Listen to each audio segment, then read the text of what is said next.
এখন সবাইকে একত্রিত করে ঐক্যবদ্ধ করে একটা অন্যের পারস্পরিক ভাবে পাশে থাকা যায়, সবই ঠিক আছে। একটু অন্য একটি কথা বলতে যাচ্ছি। সাম্প্রতিক সময় আমি দেখলাম যে আমাদের বরগুনা সদর থেকে মিশন রোড পর্যন্ত একটা রাস্তা, মানে ওই রাস্তাটা সহ আরো অনেকগুলি রাস্তা আমি এবার নির্বাচনের বক্তব্য দিতে গিয়ে অনেক জায়গায় যাওয়া হয়েছে, তখন দেখছি যে মানে রাস্তাগুলি তৈরি করা হয়েছে যে মানুষকে শাস্তি দেওয়ার জন্য। মানে আপনি বাসায় থাকলে সুস্থ থাকবেন, রাস্তায় উঠলে আপনি অসুস্থ হয়ে যাবেন। এবং রাস্তার পাশে যে বাড়িগুলো এগুলি সব মাসুম ভাই মনে করেন যে সব কি হয়ে গেছে, যে অন্য কালার হয়ে গেছে ধুলার কারণে। আপনারা একটু প্রতিবেদন তৈরি করবেন।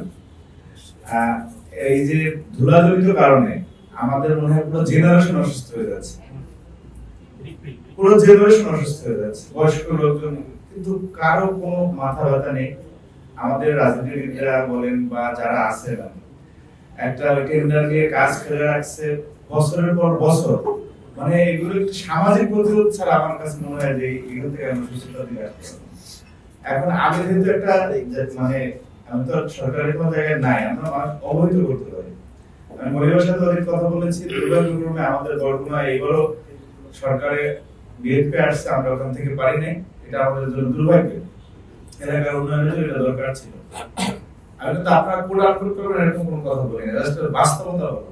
আপনাদের কাছে অনুরোধ থাকবে যে প্লিজ এই বিষয়গুলোতে আপনারা রিপোর্ট করেন, আমি যথাযথ কর্তৃপক্ষের কাছে পৌঁছানোর চেষ্টা করবো, আমি কাজই জানাবো যাতে এটা হয়।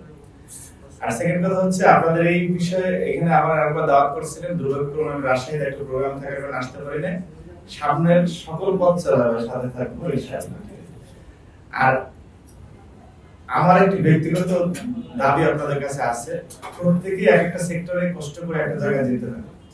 আমি আমার দীর্ঘ মানে ছাত্র রাজনীতির পথ চলায় আমি জোরগাঁও সেক্রেটারি ছিলাম, ঢাকা বিশ্ববিদ্যালয়ের সেক্রেটারি ছিলাম, এখন কেন্দ্রীয় সংসদে আছি। কথা আসলে এখানে বলার মতো না, তারপরে এতগুলো সাংবাদিক শ্রদ্ধা বলছেন, আপনাদেরকে আমি পাবো না এই কারণে শেষ অনুরোধটা করে রাখতেছি।